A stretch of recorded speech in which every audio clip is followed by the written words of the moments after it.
Alright guys, hello and welcome to my final video to the King of Crete gameplay. I finally managed to get the King 9.9 down without failing on the autoplay in the last round. And I wanted to upload the footage and share my thoughts behind the gameplay. In this run I was lucky to have a King of Spells as an enemy. That's why I placed one vault hoping for offerings so I could upgrade my palace. And I was very lucky to get two overhauls, stacking them up.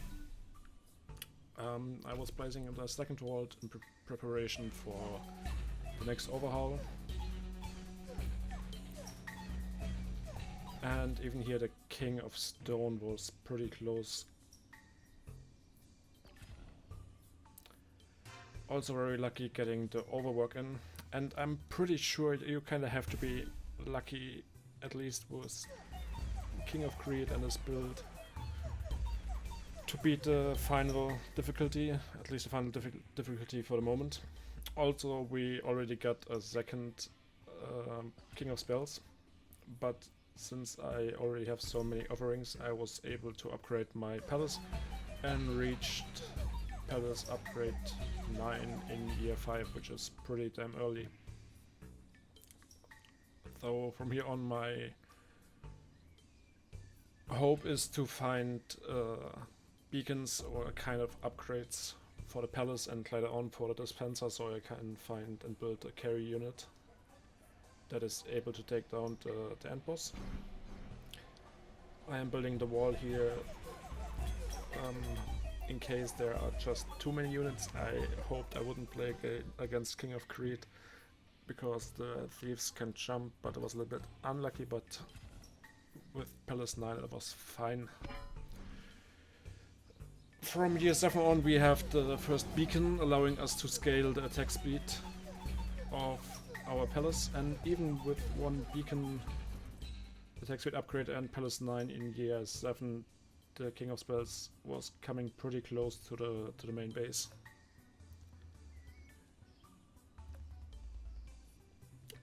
Here I was just picking whatever to save money, because I might need it for more rerolls to find more beacons and dispensers. And yeah, Palace was maxed out, so I'm just going for the upgrade. In this case I considered myself lucky to find another King of Crete round, which might allow me to find either dispenser or beacon. So I'm rolling for it and find another beacon.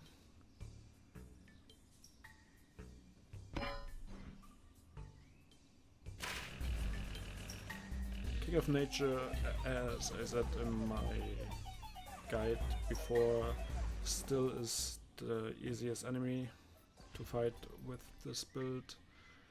Still in 9.9 every enemy requires you to have your build fully stacked, kind of.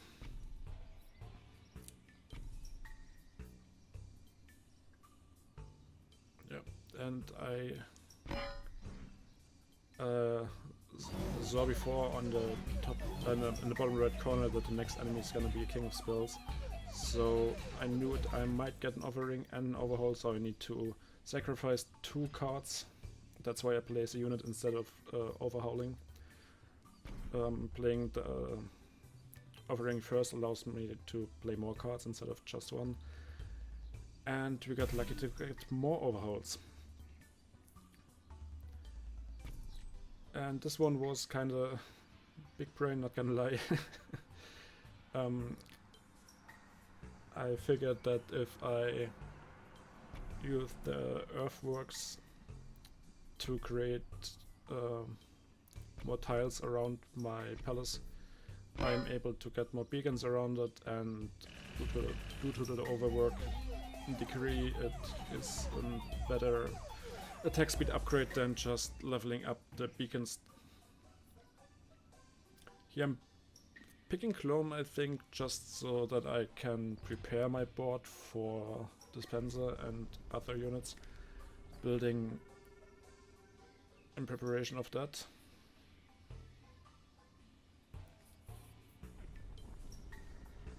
like that, I now have another tile that I can place the dispenser inside and also give it 4 beacons around it.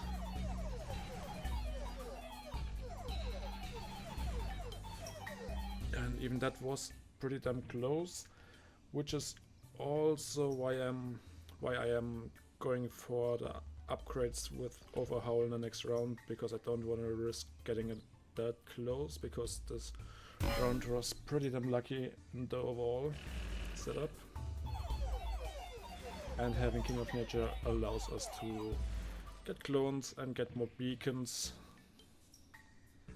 But as I am still low on money, I'm picking just the tower, and lucky again with another overwork upgrade. Which was, yeah, as I said before, I think you kind of have to be lucky to make it work. Like, very lucky.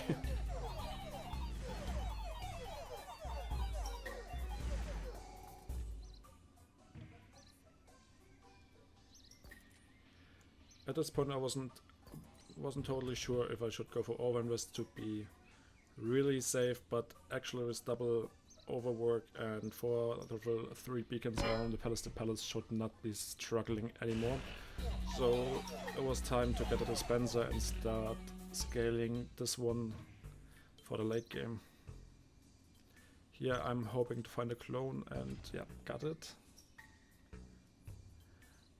Prosperity, I really don't like it with King of Greed. It's like you have to even be lucky to be able to spend enough gold to round right before it. It's kind of stupid of a prophecy.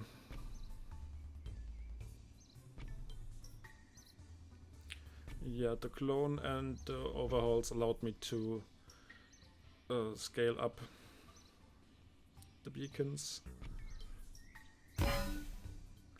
And I was, due to the amount of overhauls I got before, totally set here.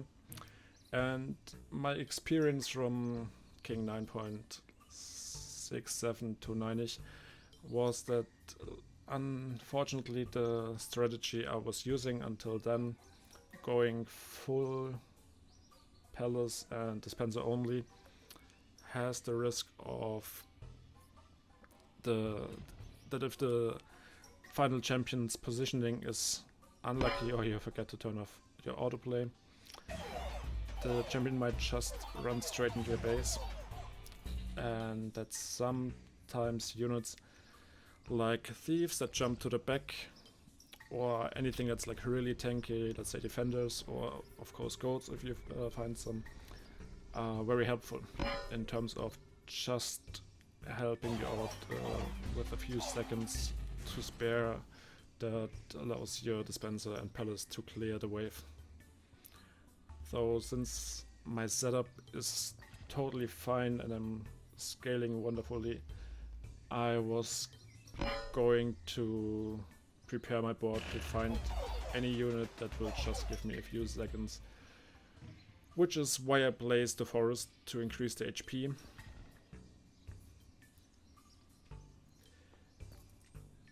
Here I'm looking for another overwork, which would be insane.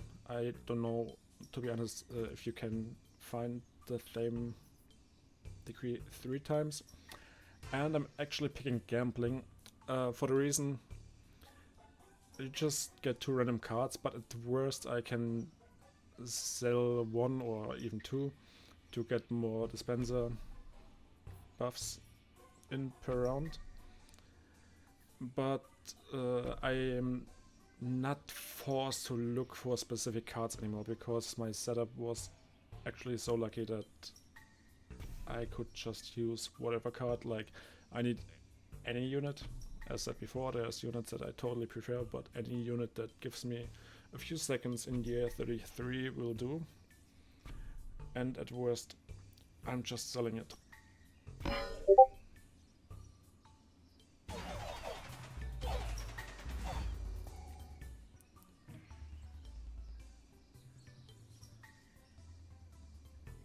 That's also the reason why I try to keep the procreate.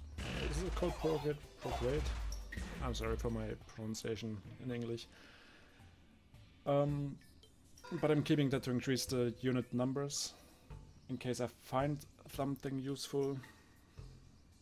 Yeah, it's Procreate. Sorry, I get confused about it just because the drawing app on iPad is called the Theme. So I thought it was wrong. Yeah.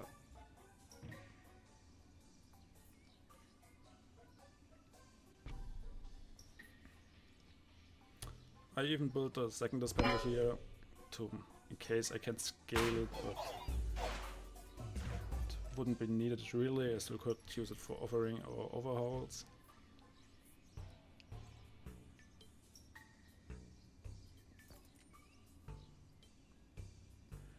And yeah, in the shop I was just looking for either defenders or goats. Farm would have been nice too, to just increase the amount of thieves, but positioning wise that wasn't gonna cut it anymore. So I'm just picking a vault and get more attack speed for the main dispenser.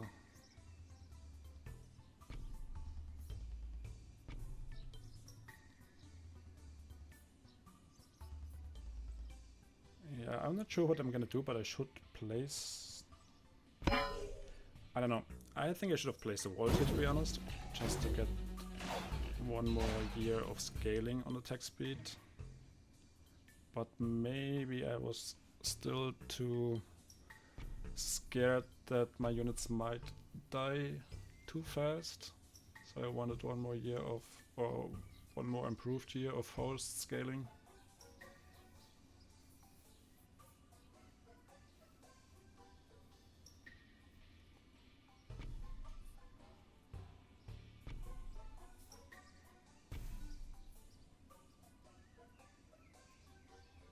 Yeah, because I mean, Vault buff-wise for the Depenser just has the better scaling, even way better than Beacon does.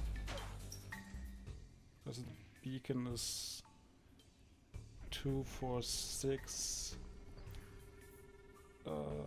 8 with overwork, 10 I believe with double overwork.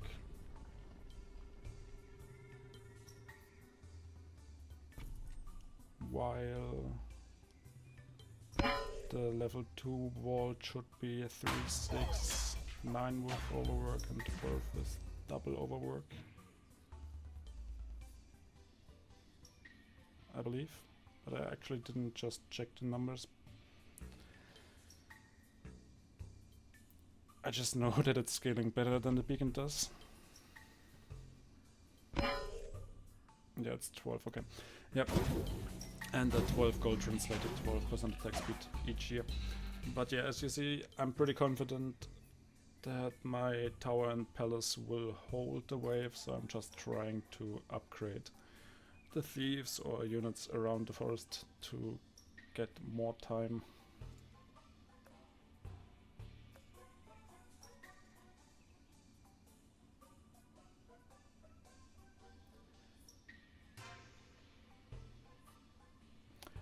Here my thinking process was between going for 90 gold, which would be 90% attack speed increase, or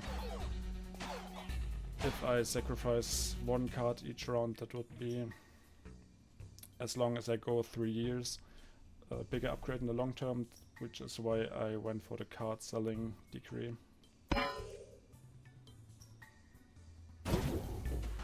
As it is 27 gold per card.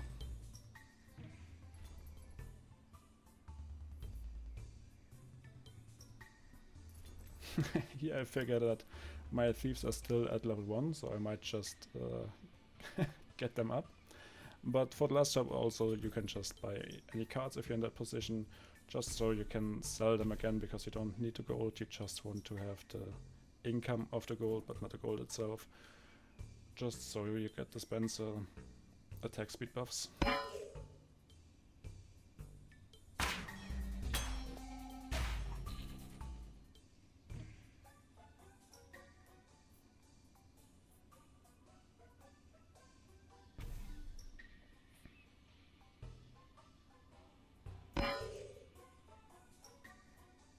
Yeah, I'm also saving the credit card as it allows me to sell any tier 3 building in this year to get another 90 gold extra and 90% extra attack speed on the dispenser, and the dispenser is actually scaling huge if you compare the numbers to the palace.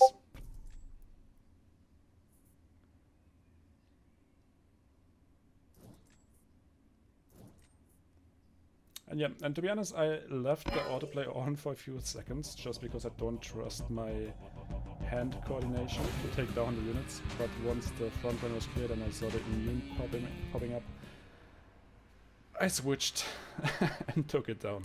Well, that was the run. Thank you for watching, guys, and I hope you enjoyed. See ya.